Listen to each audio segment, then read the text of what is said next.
In this video, I want to talk about why inflation hurts poor people even more disproportionately. There's actually I think like either a theory or lemma behind it, but I'll explain it as first principle, so you don't have to have any prior knowledge. Especially, I think, um, I'm really against socialism. Like, especially my background, you understand. I'm ethnic Chinese. It's never worked in history.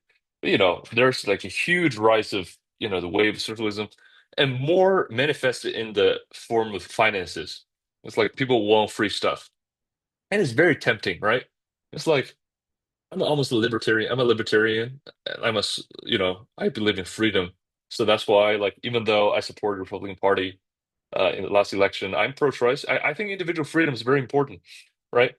Um, and my philosophy is consistent. I freedom is just the most essential thing for me. Um, but I've seen more and more this kind of like the socialist movement. It's kind of like, oh, tax rich, like all of these things. Rich people have tried again and again in history, never work. I just don't know why people think it's gonna be different this time. Anyway, um, but I want to talk about why inflation actually hurts poor people even more because money. Think about money. The US dollar, first of all, your dollar keeps losing value because the government borrows more, the government prints more, and there are more and more dollars circulating around. And actually, I'm a Bitcoiner, so in future videos talk about Bitcoin, but that's not the point of this video.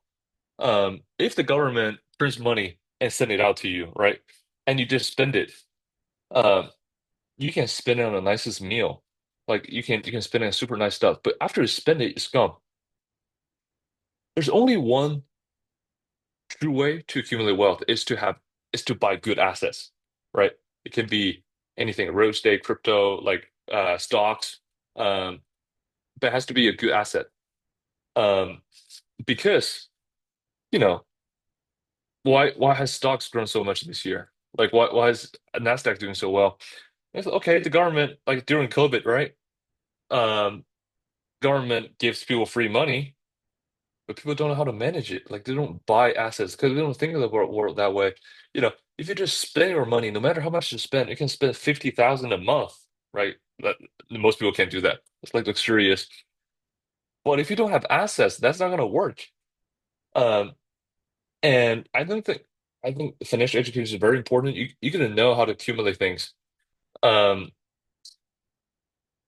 so in essence, well, the people who own assets, um, those values keep going up because the dollar gets deflated and actually the machine that produce things matters more. For example, if you own equity, like if you own McDonald's stocks, you actually own a share of a company, right? So right now, like seriously, like companies, pay out dividends in US dollar, obviously, because that's a current convenience currency. Let's say, imagine, like first of all, I'm not bullish on the dollar, but I don't think it's going to collapse either. I think there's too much fear mongering. Although I'm a Bitcoiner, I think the dollar is still very powerful. Um, let's assume we don't have any of that. The businesses still produce, McDonald's can still produce burgers. So if you are a shareholder, like if dollar collapses, the McDonald's can just give you a burger as a dividend. Really, Apple can just give you like a phone for dividend. So we could understand, in essence, the economy, businesses, and I believe businesses are the best assets to own, because human society is a dynamic process. Ultimately you care about the production of things, right? Like, why would you even want dollar if I own the factory that produce all of these amazing products we enjoy? Um, yeah. So, today I saw this headline too. I think there's so much like anti-wealth movement going on in this country. I saw this morning is like okay, Elon Musk, become, gain like 300 billion, whatever. I made a lot of money in Tesla stock this year. I'll be specific. I might share more of my portfolio in the future. Especially when it was crashing down earlier this year. I think I enter like a big position relatively, right? Like a couple of tens of thousands in Tesla around like 180. It's not the lowest. I think it dropped lower, but I think I got it around that time. Um, you can buy stocks. Like I don't get it. Of course, Elon Musk, why shouldn't he be gain wealth from Tesla stock? He built a company. I mean, it's like a public company.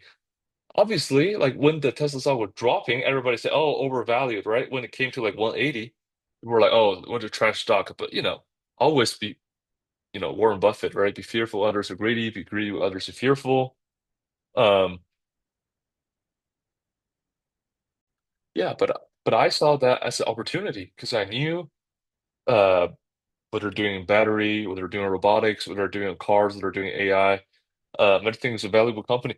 So yeah, of course, I didn't gain 300 billion, right? But I have saw very decent returns this year on numerous things. And all of the best investment I make, I really love when people are really scared about something. Like um, actually my birthday, Independence Day, July 4th. On July 4th, Bitcoin crashed to like 53,000.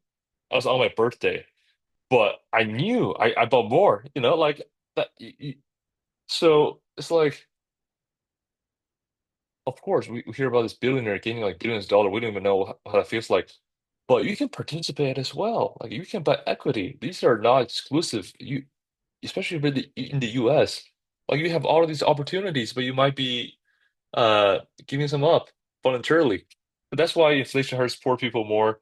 You have to be financially educated. You have to own assets. You have to own production and distribution and consumption of products and services, right? Yep, that's the video for today. Thank you.